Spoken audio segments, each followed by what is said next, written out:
This title is narrated with virtual voice, computer-generated narration for audiobooks.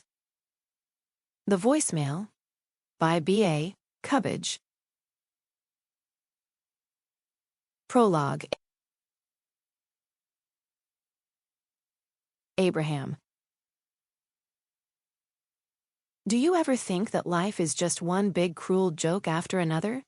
How the second you find real, honest-to-God happiness, it always gets stripped away. I feel like we're going through life destined to be morbidly happy. Just happy enough to keep breathing, to keep existing on this earth. Just happy enough to still believe in hope.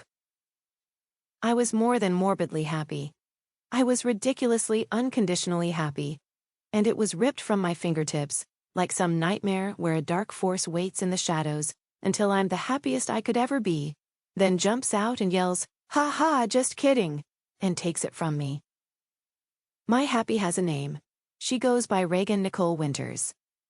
She was taken from me, torn from my life and our home, hours, days, weeks. Hell, it could have been months ago. I'm too lost to know exactly how much time has passed.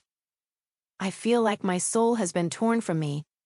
My reason for existing on this earth has been taken by some lunatic ex-boyfriend of hers when I was a mere 35 yards away. I should have been able to stop it. I should have been paying more attention, taking the threat more seriously. I can't stop replaying that day over and over again in my head. I keep wondering what I could have done differently to save her. No, Reagan. I fall to my knees in the gravel driveway next to the rag and empty syringe. My fingers grip my hair as I curl in on myself, roaring in agony. There's so much hustle and bustle going on around me. Damon, Reagan's twin brother, is the first to get to me. He runs so fast over to me that when he goes to stop, he slides in like he's stealing home in a baseball game, tearing up his side on the gravel in the process. When he sees me hunched in on myself, he pushes me so that I fall back on my haunches. My hands fall to my sides and my eyes find him. His face is so pained, but he has a hint of that damned hope in his eyes.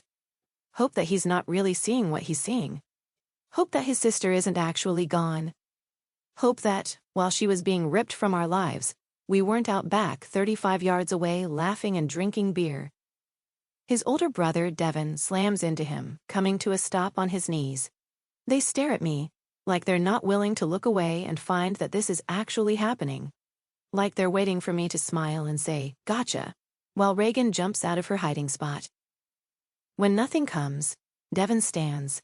The emotions that are wreaking havoc through him have his chest heaving with every quick intake of breath.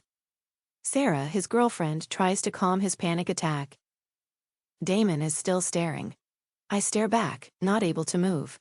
Tears start to fill his eyes and he stands up and yells into the rain.